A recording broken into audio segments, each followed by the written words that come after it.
जो ये आम चुनाव हुए हैं, जो हाल ही की 25 तारीख को 7 की 7 सीटों पर लोकसभा चुनाव हुआ है, उन तमाम सीटों पर आम आदमी पार्टी वाला इंडिया गठबंधन यहाँ अपना परचम लहराने जा रहा है। ये दिल्ली में या नहीं, लेकिन जब केजरीवाल बाहर आ जाते हैं उसके बाद वो बाहर आते ही हुंकार भरते हैं और जनता के बीच जाकर सीधा पहुंच जाते हैं और तमाम बयान देते हैं कि प्रधानमंत्री चाहते हैं कि मैं तो मर ही जाऊं। इस तरीके के बयान वो जनता को ये कहते हैं कि इस तरीके के बयान देकर वो कह सकते हैं कि कहीं ना कहीं जनता की सहानुभूति जो है उसको लेना चाह रहे हैं।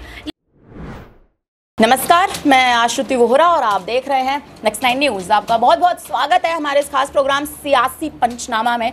बात करने जा रहे हैं अरविंद केजरीवाल की।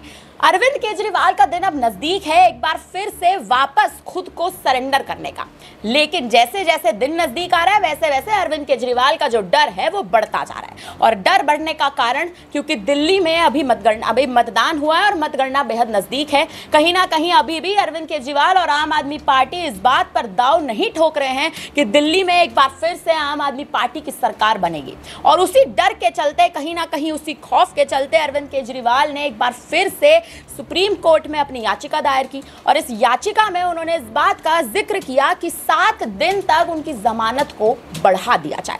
हालांकि अभी तक सुप्रीम कोर्ट की ओर से इस पर कोई भी फैसला सामने नहीं आया है। अरविंद केजरीवाल ने मात्र अभी तक केवल अपनी याचिका दायर की है, लेकिन कहीं ना कहीं दिल्ली का समीकरण अब बदलता दिखाई दे रहा है। और सबसे बड़ा कारण यह है क्योंकि दिल्ली में मौजूदा मुख्यमंत्री के पीछे लगातार आप देखें जिस प्रकार से अरविंद केजरीवाल की मुश्किलें बढ़ रही हैं, अरविंद केजरीवाल पर लगातार ईडी और कोर्ट की गाज गिर रही है। अब कहीं ना कहीं मुद्दा ये उठता है कि आने वाले समय में अरविंद केजरीवाल जो दिल्ली के इस समय मौजूदा मुख्यमंत्री हैं, आखिर क्या उनकी रणनीति रहेगी। हम इस वक्त अपने मौजूद स्टूडियो अपने न्यूज़ रूम में मौजूद हैं, बात करने जा रहे हैं अपने सहयोगियों से। हमारे साथ हमारे पहले सहयोगी अक्षय मौजूद हैं।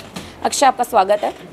मेरा पहला सवाल आपसे रहेगा, आप देख रहे हैं जिस प्रकार से आप देखें अरविंद केजरीवाल का मामला, आप देखें 50-55 दिनों से ज़्यादा का समय बीत चुका है। हालांकि अरविंद केजरीवाल बाहर हैं, सुप्रीम कोर्ट से उन्हें ज़मानत भी दी गई है, अंतरिम ज़मानत, लेकिन अब जो उन्होंने कहीं ना कहीं जो एक कदम उठाया है कि उनकी 7 दिन तक ज़मानत बढ़ा दी जाए, डर में है या कहीं ना कहीं इस बात का ओवर कॉन्फिडेंस है कि दिल्ली में सरकार तो आगे रहेगी? देखिए, 2-3 चीज़ें इसमें नज़र आ रही है। कहीं ना कहीं इस बात को लेकर भी अब पूरी तरीके से आश्वस्त नज़र आ रहे हैं मुख्यमंत्री अरविंद केजरीवाल की दिल्ली में सरकार तो नहीं, लेकिन जो ये आम चुनाव हुए हैं, जो हाल ही की 25 तारीख को 7 की 7 सीटों पर लोकसभा चुनाव हुआ है, उन तमाम सीटों पर आम आदमी पार्टी वाला इंडिया गठबंधन यहाँ अपना परचम लहराने जा रहा है। ये कहीं ना कहीं अरविंद केजरीवाल इस प्रकार से आश्वस्त नजर आ रहे हैं। इसके अलावा जिक्र किया आपने 50-55 दिन का, 21 मार्च की वो तारीख थी जिसकी शाम मुझे जहन में आती है जब मुख्यमंत्री की गिरफ्तारी ईडी के द्वारा उनके आवास पर जाकर के की जाती है और फिर जाकर के लगभग दूसरे सप्ताह में इसी ही महीने के सर्वोच्च न्यायालय ने चुनावों से संबंधित या चुनावों के लिए अंतरिम जमानत दे देता है जो 1 जून तक है, यानी कि 2 जून को उन्हें सरेंडर करना है। उसको लेकर ही आपने यहाँ पर आगे बात बढ़ाई है, तमाम दर्शकों के सामने भी बात रखी कि अब यहाँ अरविंद केजरीवाल ने एक और पैर आगे बढ़ाते हुए अर्जी दायर की है कि जो उनकी अंतरिम जमानत है उसे 7 दिन और बढ़ा दिया जाए। तो देखिए, यहाँ पर तमाम जो पैतरे हैं वो चलने की कोशिश यहाँ पर आम आदमी पार्टी और खुद अरविंद केजरीवाल के द्वारा की जा रही है कि केजरीवाल भी ज़्यादा से ज़्यादा वक्त तक जेल से बाहर रहे। और इस पूरे मामले को लेकर आम आदमी पार्टी तो देखिए पूरी कोशिश में है ही कि भाजपा को पूरी तरीके से इस मामले में लपेट लिया जाए कि सीधे तौर पर उनके द्वारा ये किया जा रहा है। इसके अलावा अगर कोर्ट की तरफ से देखें तो अब जिस प्रकार से 1 जून तक की अंतरिम जमानत सर्वोच्च न्यायालय ने अरविंद केजरीवाल को दी थी, उसके बाद अब देखिए आश्रुति मुश्किल नजर आ रहा है कि अब उनकी अंतरिम जमानत को बढ़ाया जाए, क्योंकि अक्सर यहाँ पर देखने को मिलता है कि अंतरिम जमानत का सबसे ज्यादा यहाँ पर जो जिम्मेदारी होती है या जो अंतरिम जमानत के फैसले होते हैं वो कोर्ट खुद से यहाँ पर लेता है।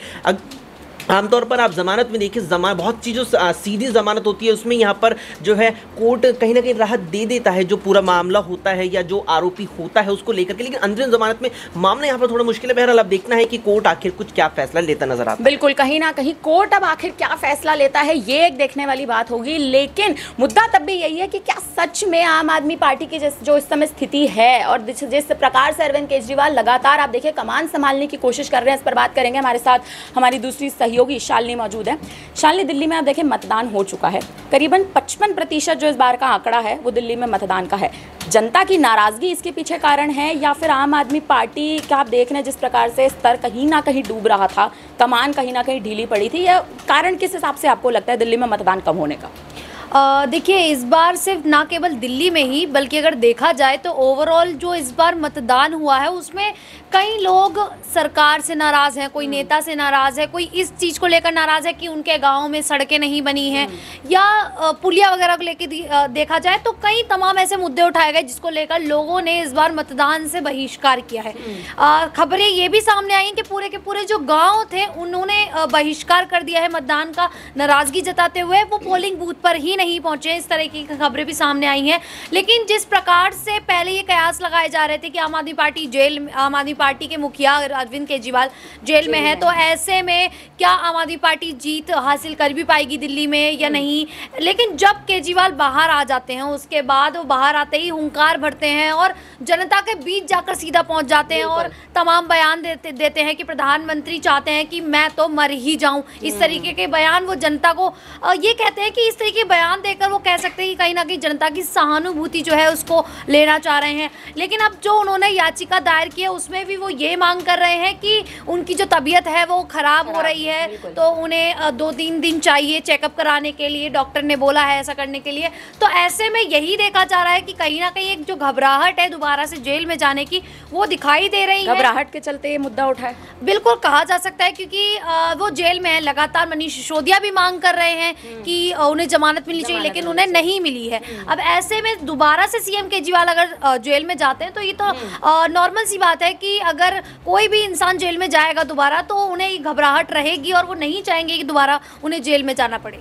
देखिए, बिल्कुल कहीं ना कहीं घबराहट इसके पीछे कारण हो सकता है। हमारे साथ हमारे तीसरे सहयोगी दिनेश मौजूद हैं। दिनेश, क्या लगता है आपको कि जिस प्रकार से इस वक्त दिल्ली में कहीं ना कहीं आप देखें सियासत उलटफेर में तो है, अरविंद केजरीवाल के लिए मुश्किलें बढ़ती दिखाई दे रही हैं और कहीं ना कहीं जो अब उन्होंने अपनी जमानत डाली है, क्या भारतीय जनता पार्टी कहीं ना कहीं फ़ायदा उठाती दिखाई दे सकती है? देखिए, यहाँ पर भारतीय जनता पार्टी बयानबाजी के जरिए तो अरविंद केजरीवाल को घेरने का प्रयास कर रही है, क्योंकि उनकी तरफ से साफ तौर पर यह कहा जा रहा है कि अरविंद केजरीवाल को जिस वक्त तक जमानत नहीं मिली थी उस दौरान वो बीमारी का यहाँ पर कारण बताते हुए, अपनी जो मधुमेह है उसका कारण बताते हुए यहाँ पर लगातार जो याचिकाएं लगा रहे थे। अब जब 20 दिन से जेल की सलाखों के पीछे से बाहर निकल आए हैं, एक बार फिर से जेल जाने का डर लग रहा है, फिर कहीं ना कहीं कोई ना कोई यहाँ पर बहाना बनाते हुए नजर आ रहे हैं। यहाँ पर बीजेपी लगातार हावी है, लेकिन अरविंद केजरीवाल चाहते हैं कि यहाँ पर पार्टी की जो है यहाँ पर छवि को मजबूत किया जाए, उनकी स्थिति को मजबूत किया जाए। पंजाब में तमाम लोकसभा सीटों पर अब चुनाव होने वाला है, वहाँ पर भारतीय जनता पार्टी कमजोर नजर आती है। इस वक्त आम आदमी पार्टी की सरकार है पंजाब में और परचम लहराने की कोशिश लोकसभा चुनाव में भी की जा रही है। पंजाब में लगातार अरविंद केजरीवाल जनप्रचार में जुटे हुए हैं। इसके साथ साथ दिल्ली में भी 4 लोकसभा सीटों पर आम आदमी पार्टी चुनाव लड़ चुकी है। अरविंद केजरीवाल की कोशिशें यही हैं कि पार्टी के जनाधार को मजबूत किया जाए, जेल से सरकार चलाने की जहां तक यहाँ पर जो तमाम जो अटकलें चल रही है वो उनमें भी कहीं ना कहीं अब सुप्रीम कोर्ट या फिर कहीं ना कहीं केंद्र सरकार दखल देना शुरू कर चुकी है। और सुप्रीम कोर्ट की तरफ से ये कहा जा रहा है कि कुछ ऐसे कार्य हैं जिनको लेकर के मुख्यमंत्री की यहाँ पर सहमति होना जरूरी है, लेकिन जिस तरीके से अरविंद केजरीवाल जेल की सलाखों के पीछे से बंद हैं उसके आधार के ऊपर वो काम सुचारू रूप से उसी अवस्था में चल सकते हैं। या तो वो सीएम पद से इस्तीफा दे या फिर उनका दफ्तर बनाया जाए। और आम आदमी पार्टी की तरफ से यही मांग की जा रही है कि सुब्रत राव सहारा जिस वक्त जेल में बंद थे उस वक्त उनके तमाम कामकाज को निपटाने के लिए एक टेम्परेरी दफ्तर बनाया गया था, ऑफिस बनाया गया था जेल में, तो उसी आधार पर अरविंद केजरीवाल के लिए भी कुछ ऐसी सुविधाएं मुहैया कराई जाए जिसके आधार पर दिल्ली के लोगों के लिए वो काम कर सके। और आम आदमी पार्टी इस पूरे मुद्दे को भुनाने की कोशिश कर रही है। देखिए, कहीं ना कहीं ये बात तो सच है कि आम आदमी पार्टी इस पूरे मुद्दे को बनाने की कोशिश तो कर रही है, लेकिन वहीं देखना यह है कि क्या सच में भारतीय जनता पार्टी अब इस पर फायदा उठाते हैं, आम आदमी पार्टी की इस बिगड़ती स्थिति का दिल्ली में फायदा उठाती दिखाई दे सकती है। हालांकि वहीं अब मतगणना है बेहद जल्द, तो देखना यह भी है कि क्या दिल्ली में आम आदमी पार्टी वापसी करेगी या नहीं करेगी। नहीं करेगी तो आखिर किसकी सरकार बनेगी, क्या भारतीय जनता पार्टी का दबदबा दिल्ली में दिखाई देगा। फिलहाल अब हमारी तरफ से हमारी इस खास रिपोर्ट में आपके लिए इतना ही। अब आपकी जो भी हो रहा है हमें कमेंट बॉक्स में जरूर बताइएगा। बाकी तमाम बड़ी खबरों के लिए बने रहिए हमारे साथ और देखते रहिए नेक्स्ट 9 न्यूज़। धन्यवाद।